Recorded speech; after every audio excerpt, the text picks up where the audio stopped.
Hey guys, welcome to the Judicial Wings, the knowledge of judiciary, executive and legislation. I am Pallavi with you again with the lecture series of Indian Penal Code 1860. Friends, हमने last video में 402 तक देख लिया था और आज हम देखने वाले 403 से लेके आगे जो सेक्शंस है। आज का जो पार्ट है हमारा वो criminal miss appropriation of property से डील करता है। तो ये क्या है criminal miss appropriation of property, देखते हैं हम। डिसऑनेस्ट तो सेक्शन 403 में बताया गया है dishonest misappropriation of the property. Appropriation करने यानी प्रॉपर्टी को एक जगह से दूसरी जगह पे ट्रांसफर करना, यानी अप्रोप्रिएशन में बहुत सारी चीजें आती है। हमारे खुद के नाम पर करना या फिर यूज करना शुरू कर देना, ये अप्रोप्रिएशन ऑफ द प्रॉपर्टी होता है। लेकिन यहाँ पे मिस बोला गया है, यानी कि अवैध तरीके से मिस अप्रोप्रिएशन किया जा रहा है। दूसरी बात, डिसऑनेस्ट इंटेंशन है आपका, ये बहुत ही ज्यादा इंपॉर्टेंट है। डिसऑनेस्ट इंटेंशन, आपका इंटेंशन बिल्कुल भी अच्छा नहीं है। Dishonestly miss appropriation of the property मतलब आप किसी के भी संपत्ति का बेईमानी से दुरुपयोग करना, इसे बोला जाता है dishonest misappropriation of the property.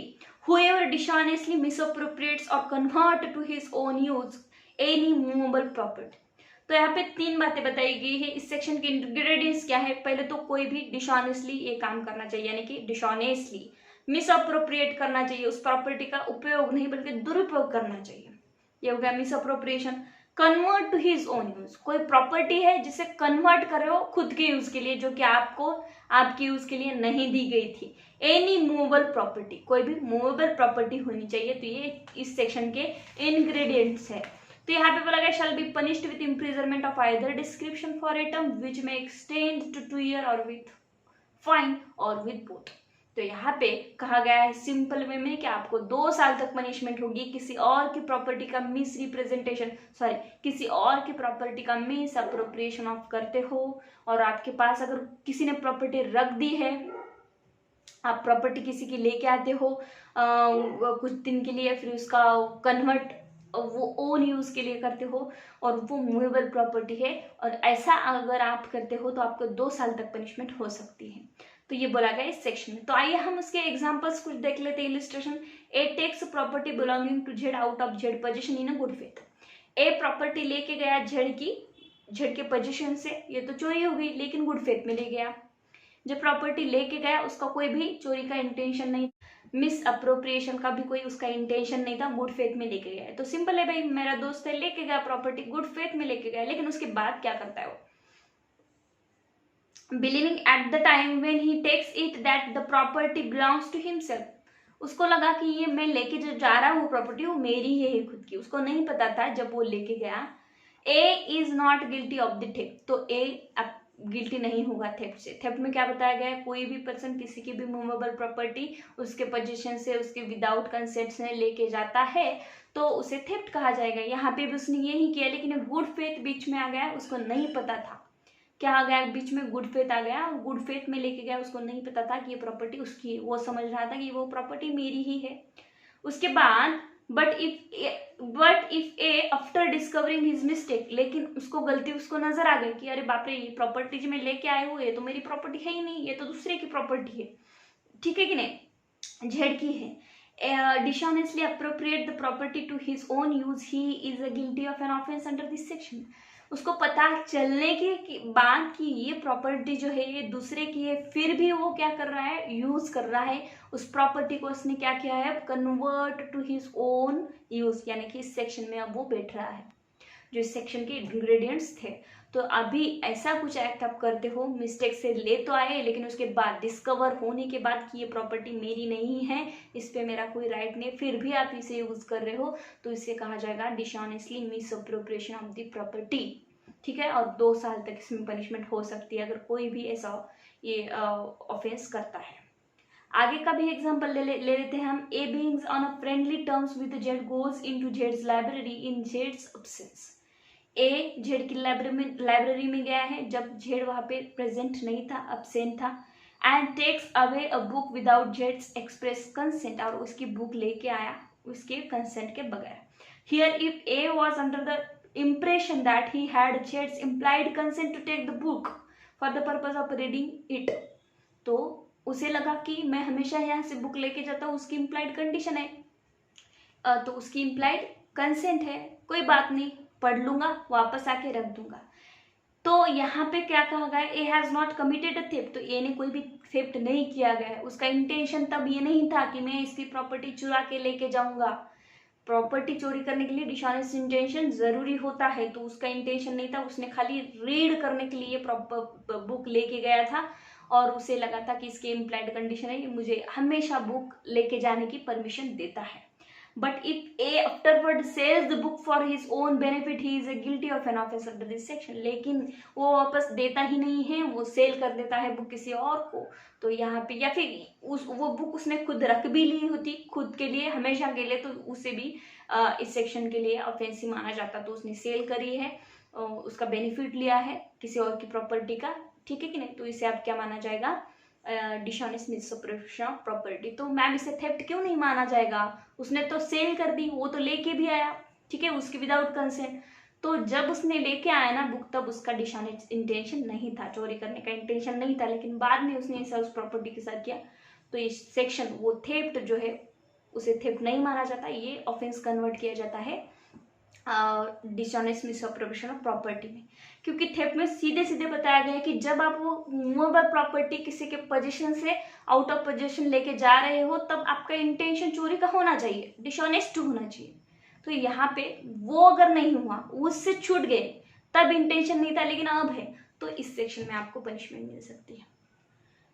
तो यहाँ पे और एक एग्जाम्पल है, A and B being a joint owner of a horse. मैं यहाँ पे तीनों एग्जाम्पल इसलिए ले रही हूँ ताकि ये थोड़े डिफरेंट है, और तो इसलिए मैं तीनों भी इलिस्ट्रेशन यहाँ पे कवर कर रही हूँ। तो दोनों जॉइंट ओनर है हॉर्स की। A takes the horse out of the Z's possession intending to use it. सीधे यहाँ पे क्या बोल रहा है, एक इलिस्ट्रेशन यही बता देती हूँ आपको। दोनों ने 50-50 हजार में एक हॉर्स खरीदा था, वो ए के पोजीशन में था, बी ने विदाउट उसके कंसेंट लेके गया, ठीक है कि नहीं, ठीक है, आगे के 8 दिन मैं हॉर्स रख लेता हूँ, लेकिन ए को पूछा ही नहीं, बी ने सेल कर दिया, ठीक है। अब उसकी भी प्रॉपर्टी थी, उसका भी राइट था, बी का सेल कर सकता था वो, लेकिन ज्वाइंट ओनरशिप थी, तो ए को उसे पूछना चाहिए था। अगर यहाँ पे चोरी तो नहीं हुई है क्योंकि उसकी खुद की प्रॉपर्टी है, ठीक है कि नहीं, और चोरी के इंटेंशन से लेके भी नहीं गया वो, लेकिन यहाँ पे क्या हुआ है, डिसऑनेस्ट मिसअप्रोप्रिएशन ऑफ प्रॉपर्टी हुआ है, क्योंकि ए को उसने कुछ भी नहीं पूछा है, अपने यूज के लिए लेके गया और खुद ही इसको बेच डाली, यानी कि खुद की प्रॉपर्टी यहाँ पे खुद मिसअप्रोप्रिएशन कर सकता है कोई भी पर्सन, ठीक है कि नहीं। तो यहाँ पे इस एग्जाम्पल को इसीलिए दिया गया है कि खुद की प्रॉपर्टी भी कोई मिसअप्रोप्रिएट कर सकता है, और जब उसने वो सेल की तो उसका डिसऑनेस्ट इंटेंशन था कि मैं अभी से सेल कर रहा हूँ तो इसका पूरा पैसा मुझे मिल जाए, ए को कुछ ना मिले, ठीक है। तो ये एग्जाम्पल यहाँ पे इसलिए दिया गया है। आगे तो एक्सप्लेनेशन दिए गए हैं यहाँ पे। तो एक्सप्लेनेशन फर्स्ट में बताया गया, dishonest misappropriation for a time only is a misappropriation within the meaning of this section. तो देखिए, अब एग्जाम्पल ले लेते हैं हम। जब भी ए लेके गया था हॉर्स, तब उसका कोई इंटेंशन नहीं था, तो चोरी में भी उसे कंक्लूड नहीं किया जाएगा, मिसअप्रोप्रिएशन ऑफ प्रॉपर्टी में भी इंक्लूड नहीं किया गया तब जब लेके गया। बट वो जब सेल कर रहा था तब उसका इंटेंशन क्या था, डिसऑनेस्ट इंटेंशन था, ठीक है कि नहीं। तो अब उसे eight the time of committing that act, जब आप कमिट कर रहे हो मिसअप्रोप्रिएशन का एक्ट, तब आपका इंटेंशन डिसऑनेस्ट होना चाहिए, ठीक है कि नहीं, ठीक है। तो यहाँ पे बोला गया है कि for a time only is a misappropriation within the meaning of this section. तो यहाँ पे एक इलिस्ट्रेशन भी दिया गया है। A finds a government promissory note belonging to the Z. A को जेड की गवर्नमेंट की प्रोमिसरी नोट मिली है, बियरिंग अ ब्लैंक एंडोर्समेंट, उस पर कोई भी एंडोर्समेंट नहीं है। A, knowing that the note belongs to Z, pledged it with the banker as a security for a loan, intending at a future time to restore it to Z, and has committed an offense under this section. तो ए को जो promissory note मिली है, उसे पता है कि वो Z की है, मुझे उसे रिस्टोर कर देनी चाहिए, मुझे उसे वापस अभी कर देनी चाहिए, ठीक है। लेकिन उसने ऐसा नहीं किया, उसने अपने ओन यूज के लिए पहले उसका, लेकिन उसने अपने ओन बेनिफिट के लिए उसका यूज किया। वो बैंक में लेके गया, उसको प्लेज किया गवर्नमेंट प्रॉमिसरी नोट को, और वो गवर्नमेंट प्रॉमिसरी नोट के बिहाफ पे वो लोन भी उसने उठाया बैंक से, और फिर जाके वो गवर्नमेंट की प्रॉमिसरी नोट है वो झेड को वो देने वाला है या फिर भी दे दी। तो यहाँ पे क्या हो रहा है, देखो यहाँ पे मिस रिप्रेजेंटेशन ऑफ प्रॉपर्टी तो हुआ ही नहीं मैम, उसने तो गवर्नमेंट की प्रॉमिसरी नोट उसको रिटर्न कर दी, या फिर वो रिटर्न करने वाला है, उसका कोई भी इंटेंशन नहीं है, लेकिन सिर्फ उसने जिस टाइम वो यूज की खुद के बेनिफिट के लिए। कब यूज की थी? बैंक में से लोन उठाने के लिए प्लेज की थी, ठीक है कि नहीं। तो उतने टाइम तक उसने क्या किया था, उसका डिसऑनेस्ट मिसअप्रोप्रिएशन था, और उसने डिसऑनेस्ट मिसअप्रोप्रिएशन जेड की प्रॉपर्टी के अगेंस्ट यूज किया है। तो उतने टाइम के लिए ही किया हो, बाद में उसे रिटर्न भी किया हो तो कोई फर्क नहीं पड़ता, उसने टाइम के लिए भी आपने किया हो तभी इस सेक्शन के अंदर वो ऑफेंस ही है। बाद में अगर वो रिस्टोर ही कर दे तो उसका गुनाह माफ नहीं हो जाएगा, बेनिफिट तो उसने लिया है किसी और की प्रॉपर्टी का, ठीक है, वो भी कैसे? डिसऑनेस्ट इंटेंशन से, मिस अप्रोप्रिएशन करके। तो इसे इस ऑफेंस में से पनिशमेंट मिल सकती है। एक्सप्लेनेशन 2 में आते हैं, a person who finds a property not in the possession of any other person. Property मिली है किसी पर्सन को जो कि किसी के पोजीशन में नहीं है, इसका मतलब कहीं पड़ी है, कहीं हाईवे पे पड़ी प्रॉपर्टी मिल गई, and takes such a property for the purpose of protecting it for or restoring it. ठीक है, मैं जा रही थी, मुझे एक पर्स मिला रोड पे गिरा हुआ और मैंने उठा मेरा जब मैं प्रॉपर्टी उठा रही थी मैंने आगे पीछे देखा, कोई नहीं था। मुझे लगा कि जिसकी प्रॉपर्टी है मैं उसको रिस्टोर कर दूंगी, और जब अभी मुझे मिली है तो मैं अभी उसका प्रोटेक्शन करूंगी। इस इंटेंशन से मैं घर पे लेके आई वो पर्स। तो restoring it to the owner does not take or misappropriate it dishonestly and is not guilty of the offense। मैं यहाँ पे इस सेक्शन में ऑफेंस, तो मैं यहाँ पे इस सेक्शन में गिल्टी नहीं हूँ, ठीक है कि नहीं। मुझे इस सेक्शन के अंदर एलिगेशन नहीं लगेगी क्योंकि मेरा इंटेंशन ही नहीं है डिसऑनेस्ट में से प्रोटेक्ट करने के लिए, रिस्टोर करने के लिए उस प्रॉपर्टी को घर पे लेके आई हूँ। But he is guilty of an offence about define. But इस सेक्शन में जो डिफाइन की गई है डेफिनेशन, मतलब कन्वर्ट करना या फिर डिसऑनेस्ट इंटेंशन, मूवेबल प्रॉपर्टी, हो सकता है जब इस सेक्शन के डेफिनेशन में आ जाए। कब आएगा डेफिनेशन में वो person? If he appropriate it to his own use. क्या कर रहा है? मेरी ओन यूज के लिए मैं उसे यूज कर रही हूँ उस प्रॉपर्टी को। व्हेन ही नोज और has the means of discovering the owner. मुझे एक तो मुझे हो सकता है मुझे ओनर के बारे में पता हो, मुझे उसे रिस्टोर कर देनी चाहिए, लेकिन अगर मुझे उस ओनर के बारे में पता नहीं है तो मैंने ऐसे कुछ प्रयास करने चाहिए उसे डिस्कवर करने के लिए, ठीक है कि नहीं। मतलब अब यहाँ पे मैं आपको एक एग्जांपल बताती हूँ। मैं फुटबॉल ग्राउंड पे हर संडे को खेलने जाती हूँ, ठीक है। तो मैं इस संडे गई थी और मुझे वहां पे एक पर्स गिरा हुआ मिला, उसमें बहुत सारे पैसे थे। मैं घर पे लेके आई क्योंकि मुझे पता नहीं था किसका है, और शायद मुझे पता भी हो तो मैं उसे रिटर्न तब नहीं कर पाई, और प्रोटेक्ट करने के लिए मैंने मेरे पास रख दिया। लेकिन मुझे पता नहीं है, प्रोटेक्ट करने के लिए मैंने मेरे पास तो रख दिया। अब वहां पे जो सभी लोग आते हैं तो हर संडे ही फुटबॉल ग्राउंड पे खेलने के लिए आते हैं, बाकी दिन वहां पे वो ग्राउंड बंद रहता है। तो मुझे क्या करना चाहिए? वो 8 दिन संभाल के रखनी चाहिए प्रॉपर्टी, और दूसरे संडे जिसकी भी है उसे पूछ के उसे प्रॉपर्टी वापस कर देनी चाहिए। लेकिन मैंने 8 दिन का वेट किया ही नहीं, मैंने 5वें दिन या चौथे दिन ही उस प्रॉपर्टी का यूज करना शुरू कर दिया। तो इसे क्या माना जाएगा कि मैंने जो सफिशिएंट मीन्स है यूज किए ही नहीं रिटर्न करने के लिए प्रॉपर्टी, ठीक है कि नहीं। या फिर मुझे पता लगाना चाहिए कि उस दूसरे संडे जाके भाई कौन है इसका ओनर, मैंने डिस्कवर करने की कोशिश ही नहीं की, पहले प्रॉपर्टी यूज करना शुरू कर दिया, तब यहाँ पे इस सेक्शन के अंदर वो एलिगेशन मुझ पे लगेंगे। तो यहाँ पे, और before he has used reasonable means to discover and give notice to the owner. Before, ठीक है कि नहीं, मैंने 8 दिन का वेट करना चाहिए था क्योंकि 8 दिन के बाद मुझे पता लगने के चांसेस थे कि उसका ओनर कौन है। संडे को मैं उस ग्राउंड पे जाती और उन्हें सबको पूछती कि किसका पैकेट उस संडे गिरा था, लेकिन मैंने ऐसा किया ही नहीं। बिफोर रीजनेबल मीन्स, ठीक है, वो प्रयास करने से पहले मैंने यूज करना शुरू कर दिया। And has kept the property a reasonable time to enable the owner to claim it, ठीक है कि नहीं। तो यहाँ पे अगर ऐसा होता है तो यहाँ पे भी क्या होता है, ये offence dishonest misappropriation of property का माना जाएगा, ठीक है। भले वो प्रॉपर्टी किसी के पोजीशन में है नहीं है, भले वो प्रॉपर्टी किसके पोजीशन में थी और किसी के पोजीशन में से नहीं मिली, मुझे रोड पे मिली, ठीक है। तो ऐसे सिचुएशन में भी कोशिश करनी चाहिए कि किसकी प्रॉपर्टी है उसे हम रिस्टोर कर सके। भले ही जब प्रॉपर्टी मैंने उठाई तब मेरा कोई इंटेंशन नहीं था, लेकिन जितना मुझे प्रयास करना चाहिए था डिस्कवर करने के लिए ओनर को, तो मैंने वो नहीं किया। उसके पहले मैंने उसका बेनिफिट लेना शुरू कर दिया। आगे है what a reasonable time, what a reasonable means और what is a reasonable time is in such a case is a question of fact. तो रीजनेबल मीन्स और रीजनेबल टाइम क्या है, क्वेश्चन ऑफ फैक्ट है। जैसे मैंने कहा संडे टू संडे क्या है, क्वेश्चन ऑफ फैक्ट है, तो संडे तक मुझे रुकना चाहिए था, रीजनेबल टाइम है। रीजनेबल टाइम मतलब 8 दिन में वो आ जाएगा उधर, ठीक है कि नहीं, तो यही बात है। It is not necessary that the finder should know who is the owner of the property. यहाँ पे जरूरत नहीं है कि आपको ओनर के बारे में पता ही हो, और that any particular person is the owner of the property, ठीक है, कोई भी पर्टिकुलर पर्सन उस प्रॉपर्टी का ओनर है, is sufficient if at the time of appropriating it he does not believe it to be his own property.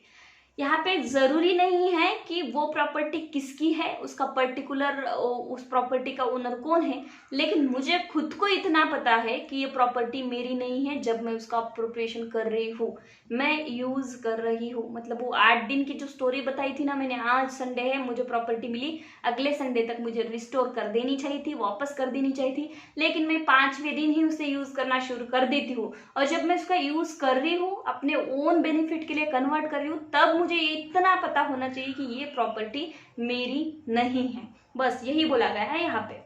और in good faith believe that the real owner can not found, ठीक है कि नहीं, good faith में देखिए बहुत प्रयास किया लेकिन नहीं मिल रहा है, गुड फेथ में आप इसे फाउंड नहीं कर सकते, ठीक है कि नहीं। तो अब क्या होगा, वो प्रॉपर्टी आपने यूज भी की तो आपका यहाँ पे इस ऑफेंस के अंदर आप पे एलिगेशन नहीं लगेंगे। यहाँ पे गुड फेथ का क्या मीनिंग है, क्योंकि अगर कोई पर्सन बहुत प्रयास करने के बाद भी उसे नहीं मिलता है तो वो क्या करे, ठीक है खराब होने से अच्छा है कि मैं इसे यूज कर लूँ, ये बात पहली हुई। दूसरी बात हुई कि अगर जानबूझ के आप प्रयास ही नहीं कर रहे हो और आप बता रहे हो कि मैंने तो बहुत प्रयास किया नहीं मिला, तो ये गुड फेथ का प्रयास आपका नहीं है, गुड फेथ का मीन्स आपका नहीं है। तो ये बोला गया है एक्सप्लेनेशन में। तो यहाँ पे कुछ इलिस्ट्रेशन भी दिए गए हैं। A finds rupees on the high road not knowing to whom the rupee belongs, उसे पता नहीं है एक हाई रोड पे उसे पैसे मिले हैं। A picks up the rupee here A has not committed the offence defined in this section, उसने पैसे रख दिए, नहीं पता उसको किसी, तो ये ऑफेंस नहीं है। A finds a letter on the road containing a bank note from the direction and content of the letter he learns to whom the note belongs, he appropriate the note, he is guilty of the offense under this section। एक note मिला है bank note, तो उस पर लिखा था कि ये पैसे किसको देने हैं, ये चेक किसको देना है। अगर उस पर एक एड्रेस था तो आपके पास क्या है अब इस सेक्शन की तरफ से कि डिस्कवरिंग द ओनर का एक मीन्स है, आपको साधन मिला है कि मैं उसे इस ओनर को दे सकती हूँ प्रॉपर्टी, ठीक है कि नहीं। तो यहाँ पे आपके पास अगर साधन है, मीन्स है, आप को नाम मिला है, फोन नंबर मिला है उस पर, तो आप यहाँ पे यूज नहीं कर सकते प्रॉपर्टी, आपको रिस्टोर करने का एक प्रयास करना चाहिए, ठीक है। तो ये पूरे इलिस्ट्रेशन पढ़ लीजिएगा प्लीज। तो आइए सेक्शन 404 में आते हैं। Dishonest misappropriation of a property possessed by a deceased person at the time of his death. तो देखिए कोई डिसऑनेस्ट मिसअप्रोप्रिएशन ऑफ प्रॉपर्टी कर रहा है जब ओनर की डेथ हो रही है, तो ये कैसे, whoever dishonestly misappropriate or convert to his own use property knowing that such property was in the possession of deceased person at the time of the person deceased and not since been in possession of any person legally entitled to such a possession shall be punished with imprisonment of either description for a term which may extend to 3 years। यहाँ पे ज्यादा punishment है, क्यों मैं आपको बताती हूँ। and shall also be liable to fine and if the offender at the time of such a person deceased was employed by him as a clerk or servant the imprisonment may extend to 7 years। तो यहाँ पे बोला गया है कोई भी person disease है, उसकी डेथ हो रही है, हॉस्पिटल में है, ठीक है कि नहीं। अब हॉस्पिटल में पहला एग्जांपल लेते हैं, यहाँ पे 2 पार्ट में इसे डिवाइड किया गया है। कोई भी पर्सन हॉस्पिटल में है, उसके आगे पीछे कोई नहीं है वहां पे, और वहां पे डॉक्टर के पास उसकी डेथ हो रही है, ठीक है। तो अगर डॉक्टर इस बात का फायदा उठा लेते हैं कि उसके पोजीशन में जो प्रॉपर्टी है वो डॉक्टर अपने नाम पे कन्वर्ट कर लेते हैं, तो अब डॉक्टर को पता है कि इसके कोई भी अभी लीगल रिप्रेजेंटेटिव तो आए नहीं है, तो अगर ऐसा हो जाता है यहाँ पे तो उसे क्रिमिनल मिसअप्रोप्रिएशन ऑफ प्रॉपर्टी माना जाएगा कि डिसीज्ड पर्सन जिसकी डेथ हो रही है उसका आपने फायदा उठाया है। वही तो यहाँ पे एक्सटेंड टू 3 ईयर तक आपको पनिशमेंट हो सकती है। हालांकि 2 साल तक की पनिशमेंट इस सेक्शन में है, लेकिन यहाँ पे आप उसकी डेथ जब हो रही है तब आप उसका फायदा उठा रहे हो उसकी प्रॉपर्टी कन्वर्ट करने के लिए खुद के नाम पे, तो यहाँ पे 3 साल तक पनिशमेंट बढ़ा दी गई है। उसके बाद यहाँ पे एम्प्लॉयड के बारे में बताया गया है। अगर वही पर्सन है, उसका नौकर या फिर उसका क्लार्क है वहां पे अवेलेबल, और वो जो पर्सन है ओनर है उसकी डेथ हो रही है, और इस सिचुएशन में जो कोई भी प्रॉपर्टी उसके पोजीशन में है, किसके पोजीशन में, वो जिसकी डेथ हो रही है डिसीज्ड पर्सन के, तो वो क्लर्क और सर्वेंट क्या इसका फायदा उठाते हैं, किसी भी लीगल रिप्रेजेंटेटिव को नहीं बताते कि आपके पिताजी की डेथ हो रही है और ये प्रॉपर्टी आपके है, आप ले जाइए, ठीक है कि नहीं। तो यही एम्प्लॉयड जो है, कोई भी एम्प्लॉय जो सर्वेंट हो या क्लर्क हो, फायदा उठाता है और वो प्रॉपर्टी का डिसऑनेस्टली मिसअप्रोप्रिएशन ऑफ प्रॉपर्टी करता है, तब उसे 7 साल तक पनिशमेंट हो सकती है। क्योंकि उसकी पहले तो ड्यूटी थी कि उस प्रॉपर जो कोई भी, मैं जहाँ पे एम्प्लॉयर हूँ, तो जो कोई भी एम्प्लॉय होता है तो उसकी एक ड्यूटी बनती है कि जो कोई भी उसका ओनर है उसकी प्रॉपर्टी का वो ऐसा गैर फायदा ना ले। तो यहाँ पे उसने ड्यूटी तो नहीं निभाई उसकी, और उसमें डिसऑनेस्ट मिसअप्रोप्रिएशन ऑफ प्रॉपर्टी का यहाँ पे ऑफेंसी क्रिया किया है, और मोर और उसने क्रिमिनल मिसअप्रोप्रिएशन ऑफ प्रॉपर्टी का ऑफेंस किया है, तो यहाँ पे उसे सजा ज्यादा मिलती है। तो फ्रेंड्स, ये हुए हमारे dishonest misappropriation property section 403 and 404। I hope आपको बहुत अच्छी तरीके से समझ में आ गए होंगे। Thank you so much.